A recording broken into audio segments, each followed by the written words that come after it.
Okay, so we're gonna do our That's So Ecua Part 2 video. We're on a walk through Quito and we're kind of brainstorming some of the things that we have thought of. One of the first things that comes to mind is the crazy lines all over the streets. I have some more pictures. Some are way worse than others, but we don't think they're all power because they just tie in new ones. And everywhere you go, all over Ecuador, this is how it looks. Tons and tons of crazy lines. And this is pretty clean actually, and these are mostly data lines for internet and phone and things. As we start walking towards one of the busier areas we walk through, we're kind of thinking about some of the things we've captured on video since we made our Ecua driving video, but there's a lot of interesting stuff on there about motorcycles and all the driving is a pain here in Quito. But also things like safety is just not as much of an issue or concern here. And you can go right past police officers and people don't actually even stop for police officers. But one thing we caught on video was like some guys eating lunch in their car that was in the process of being towed. We've also seen many unsafe things like we've posted before about like families on motorcycles and kids without babies on motorcycles with no helmets, but also this video that of a girl sitting outside of a sunroof, and we saw her riding through town but then also like on the freeways and things as well. Also about safety and driving is just like crazy bridge situations, like this one when we were on our trip to Cuenca. We've already also posted about roads that might just be closed, like lanes missing and things, but also like where they're doing construction. You might not even have any sense of it. There's no signs or anything. A road is just closed.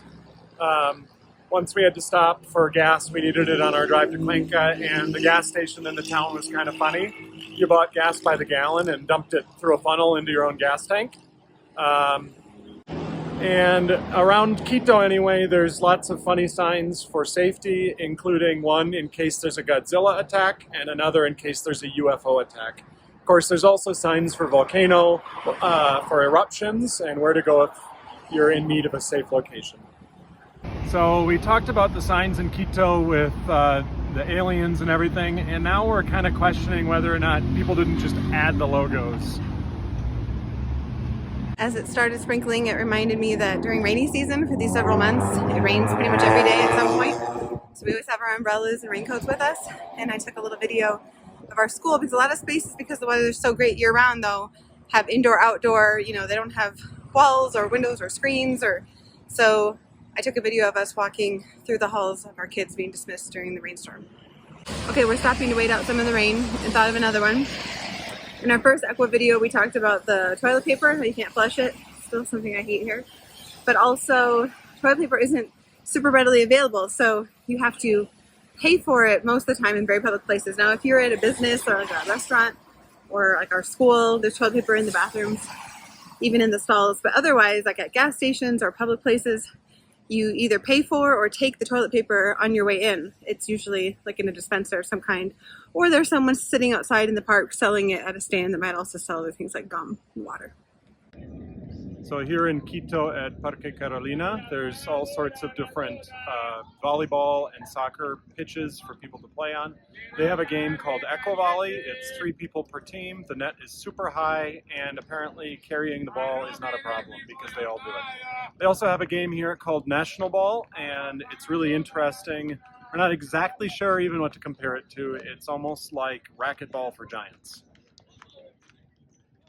Okay, so we're choosing to walk today as we try to do, and we used to rent a car monthly, but it's worth noting as I look at all these taxis that you can take a taxi or an Uber up to 10 minutes from our house for $2 or less, so that's an easy way to get around here.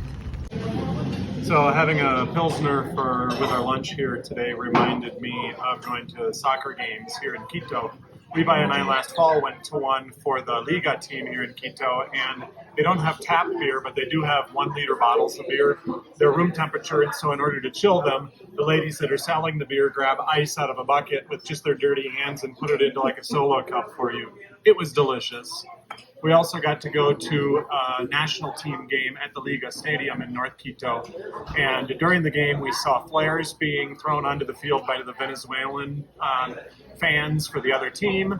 And I got to play the drums a little bit. We met some guys that played in the band, not officially, but they worked their way in. And so we went down with them and had a blast. So Katie's all stressed out right now because she wanted to talk about almuerzos and some of the eating out we do here, but it got so noisy in here because an entire football team just walked into the restaurant. That is so Ecua. One thing we'll really miss about being here in Ecuador is the cheapness of eating out. Almuerzos are usually $3 or $4. They include a soup, a lot of rice, potatoes, fries, and some protein.